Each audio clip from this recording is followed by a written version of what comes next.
everybody, welcome again to my another video, and in this video we will discuss about the how we can prepare for NEET during our BSc nursing. तो इसका जवाब सिर्फ और सिर्फ आप दे सकते हो, मैं कुछ नहीं हूँ। आपको जो भी सौ वीडियो आप देख रहे हो कि कैसे होगा क्या होगा, इट्स ऑल अबाउट यू।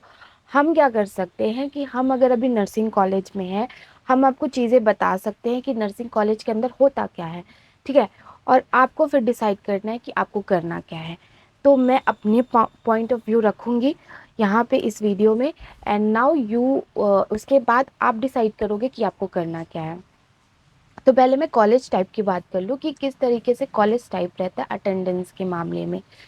तो देखो, दो तरह के शर्त रखे जाते हैं हमारे सामने। या तो आप 75, देखो प्राइवेट कॉलेज लेने का यही है।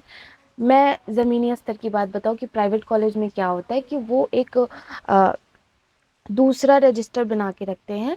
आपका जो डेली का अटेंडेंस होता है वो अलग होता है, एंड दूसरा जो रजिस्टर बना होता है वो बच्चों का भी बच्चों को ऐसे निगेटिव नहीं दिखाते उसमें, ठीक है। तो ये है, देखो प्राइवेट कॉलेज है तो ये है, और ये सबको पता होगा, कोई आके यहाँ विरोध प्रदर्शन नहीं करेगा, ये रियलिटी है, ठीक है। तो क्या होता है, या तो आप 75% अटेंडेंस कंप्लीट करोगे तो आपको इंटरनल एग्ज़ाम देने देंगे। एक्सटर्नल में कोई दिक्कत नहीं होता, क्योंकि आपको वहाँ पे पैसा भरना ही भरना है। दूसरा क्या होता है कि वो कॉलेज आपसे फ़ाइन कलेक्ट करते हैं। अब फ़ाइन की मैं बात करूँ, अगर आप कॉलेज नहीं जा रहे हो, ठीक है, आप कॉलेज जा ही नहीं रहे हो, तो आपसे वो फ़ाइन लेते हैं 2,000 3,000। 3,000 मेरे कॉलेज में 3,000 है अभी फ़िलहाल। तो ऐसे सबके कॉलेज में होता है। देखो नर्सिंग कॉलेज में ये होता ही होता है। उसमें क्या होता है कि आप पूरे महीने कॉलेज ना जाओ और लास्ट में आप 3,000 भर दो, ये सिस्टम है एक। इफ़ यू वांट कि आपको फुल टाइम करना है अपनी नीट की प्रिपरेशन, मैं मेरे हिसाब से आप दे लो, ठीक है। आप फ़ाइन दे लो, क्योंकि आप अगर बाहर भी रह रहे हो, आप 5-6 हज़ार 7,000 से कम नहीं दे रहे होगे। तो ये छोटी सी बात है फॉर यू, ऐसे बच्चों के लिए कि वो दे लें, ठीक है। तो इतना प्रॉब्लम नहीं होना चाहिए। इफ़ यू वांट कि मुझे अपने आप को एक और मौका देना है, मैं अपने आप को एक बार प्रूफ करना चाहता हूँ, मैं अपने आप को एक बार साबित करना चाहता हूँ, यू कैन डू। देखो, at the end of your life क्या होगा कि आपने जिसको बोला होगा कि मैं नीट की प्रिपरेशन करूँगा, या फिर आप कर रहे होगे, तो वो इंसान क्या करेगा ना, वो भूल जाएगा। उसके दिमाग से ये उतर जाएगी, जब आप बीएससी नर्सिंग करने के बाद निकलोगे, आपके माँ बाप तक भूल जाएंगे कि ठीक है कोई नहीं, नहीं हुआ था। बट आपके अंदर अगर रिग्रेट रह जाएगा ना, तो आप लाइफ टाइम अपने आप को ये कहते फिरोगे कि एक बार और ट्राई कर लिया होता तो यहाँ नहीं होता, एक बार और ट्राई कर लिया होता तो यहाँ नहीं होता। तो ये सारी चीज़ें ना, देखो, इंसान दूसरों की नज़र में हार जाए चलता है, वो दूसरा इंसान ना 4 महीने 5 महीने बाद भूल जाएगा। बट जब अपनी नज़र में थोड़ा सा वो गिरने और हारने लगता है, तो वो ज़्यादा इफ़ेक्ट करता है। मैं अपने पॉइंट ऑफ व्यू रखूँ, इफ़ यू वांट कि आपको फुल टाइम करना है अपनी नीट की प्रिपरेशन, डेफिनेटली आप फाइन भर के पूरी की पूरी मंथ ले सकते हो। जब आपका एग्ज़ाम मंथ रहे आप कॉलेज आ जाना, क्योंकि उस टाइम पे क्या होता है, प्रैक्टिकल फाइल्स वगैरह बनते हैं, तो थोड़े बहुत टेस्ट होते हैं, उस टेस्ट के अकॉर्डिंग आपको आपके प्रैक्टिकल मार्क्स जो होता है 25 मार्क्स, वो सारा मिलता रहता है, ठीक है। तो ये मेरा पॉइंट ऑफ व्यू है। तो इसके बाद मैं ये बात करूँ कि कब तक करना है, ठीक है। देखो हमेशा नहीं करते रहोगे, तो कब तक करना है, एक बार करो, सिर्फ एक बार अपने फर्स्ट ईयर में। फर्स्ट ईयर के बाद नहीं। देखो नर्सिंग भी कम नहीं है, बीएससी नर्सिंग बहुत अच्छी अपॉर्चुनिटी है।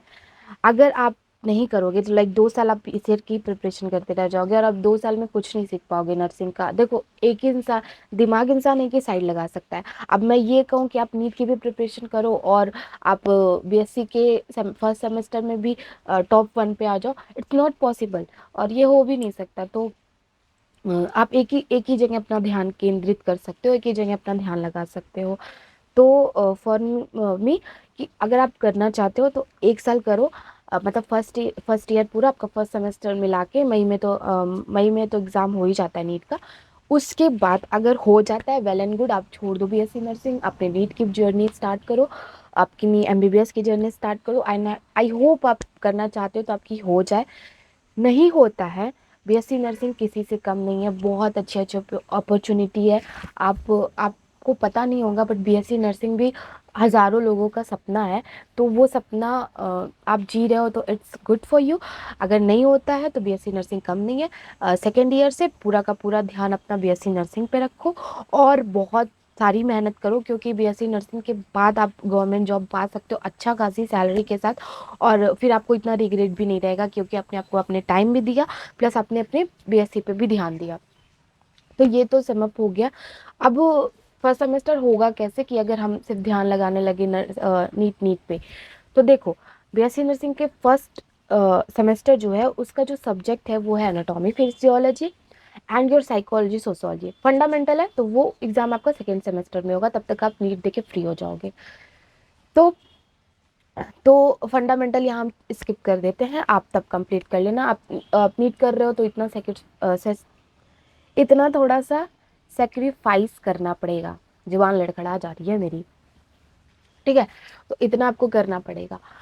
तो एनाटॉमी एंड फिजियोलॉजी की मैं बात करूँ तो आप जो क्लास 11 की एनसीईआरटी बुक है ह्यूमन फिजियोलॉजी, वो सब कुछ पूरा वही है, ठीक है, कुछ भी चेंज नहीं है। तो आपका एक पेपर तो ऐसे ही चला जाएगा, कुछ उसमें करना ही नहीं है आपको।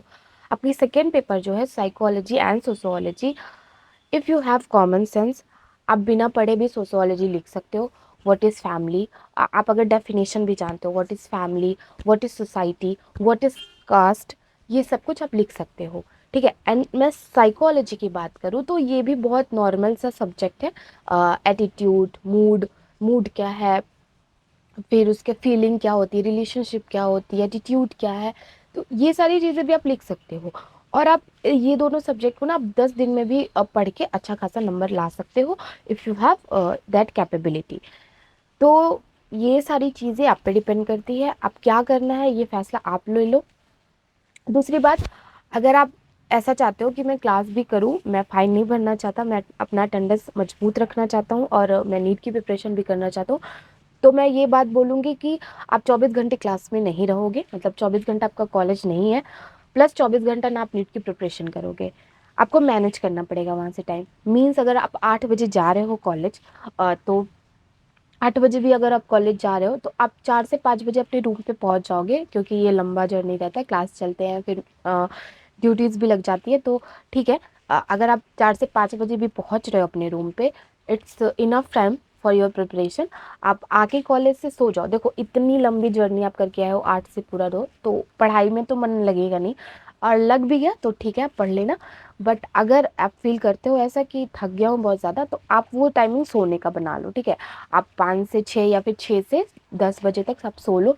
10 बजे सोने के बाद आप उठो, खाना खाओ और बैठ के पढ़ाई कर लो। आप 4 बजे 5 बजे तक सुबह तक पढ़ाई कर लो। आप सोचो, मैं बताऊँ आपको, 11 बजे से अगर आप बैठ रहे हो 11 से 12, एक एक दो तीन चार पाँच 5 घंटे, 6 घंटे भी आप, पाँच 5 घंटे अगर पढ़ रहे हो, 6-5 घंटे डेली का, इट्स गुड, ठीक है।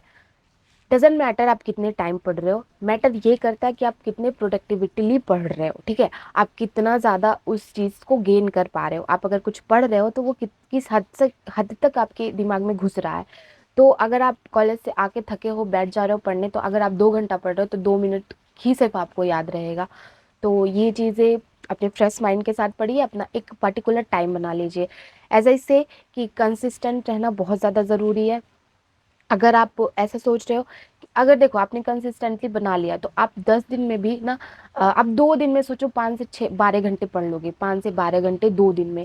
अगर आप कंसिस्टेंट नहीं रहोगे तो आप 10 दिन में भी 12 घंटे नहीं पढ़ पाओगे, आप 10 दिन में 10 घंटे भी नहीं पढ़ पाओगे। It's reality. आप नीट के एस्पिरेंट रहे होगे कभी, या फिर आप नीट की प्रिपरेशन अभी फ़िलहाल कर रहे होगे, यू कैन फील इट। और मैं ये सारी चीज़ें अपनी यूपीएससी प्रिपरेशन से फील करती हूँ। तो ये सारी चीज़ें हैं, फैसला आपको लेना है, कोई नहीं बता सकता कि आपको क्या करना है। आपको अपने लिए खुद स्टैंड लेना पड़ेगा, सपने आपके हैं, आपको क्या करना है, आपको कैसी जर्नी अपनी स्टार्ट करनी है, इट्स ऑल अपॉन यू। इतना ज़्यादा खुद को डिमोटिवेट मत करके रखना, just keep going in your life.